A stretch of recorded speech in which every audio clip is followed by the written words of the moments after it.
आज ना मला नवीन काहीतरी ट्राय करायचं होतं आणि त्याच्याच तयारीला मी लागलेली होती आणि त्यात पण आमच्या मॅडमची लोडबोड अशी काही चाललेली होती. तिचे पप्पा म्हणाले, "तू काही इथं लोडबोड करू नको, चल मी तुला फिरायला घेऊन जाते." आणि बाहेर तिला फिरायलासाठी घेऊन गेली. फिरायला म्हणजे कुठं गार्डनला नाही हो, दुकानला घेऊन गेले. कारण थोडंफार सामान आणायचं होतं. आणि नंतर मग काय, मी पण स्वयंपाकाला लागले. स्वयंपाकाची तयारी पण केली आणि मला जे ट्राय करायचं होतं ना, ते पण करायला घेतलं. रवा, बेसन, तांदळाचं पीठ, गव्हाचं पीठ, कांदा, टमाटर, मिरची, कोथिंबीर, मीठ, तीळ, ओवा सगळं घातलं. त्यानंतर काय तवा गरम केला, तव्यावर बॅटर टाकलं आणि दोन्ही साईडनी छान असं भाजून घेतलं. पण या डिशचं नाव काय ठेवावं तेच कळत नाही. तुम्ही कमेंट करून नक्की कळवा हां.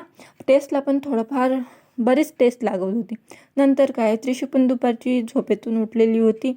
म्हणलं तिला पण चला आपण काहीतरी नवीन काहीतरी शिकवावं आणि मी तिला कलरची ॲक्टिव्हिटी दाखवायला दिली. त्यात पण तिने कानालाच लावून घेतलं, जसं काही मोबाईलच आहे असंच समजू लागली ती. आणि काय, आपण तर छान छान शिकवतो पण त्यांचे काही दुसरेच नखरे असतात. आणि आमच्या मॅडमला तर काय, बाहेर गेल्याशिवाय करमतच नाही. तिला मातीत खेळायला खूप जास्त आवडते. ती घरातच काही राहतच नाही, बाहेरच पडते. नंतर काही दुपारचं जेवण करायला घेतलं आणि आमच्या मॅडमनी सगळे इथे राडा घालून ठेवलेले. तिला म्हणलं, तुझं राडा तूच आवर. चला तर मग ब्लॉग एंड करते. Bye bye.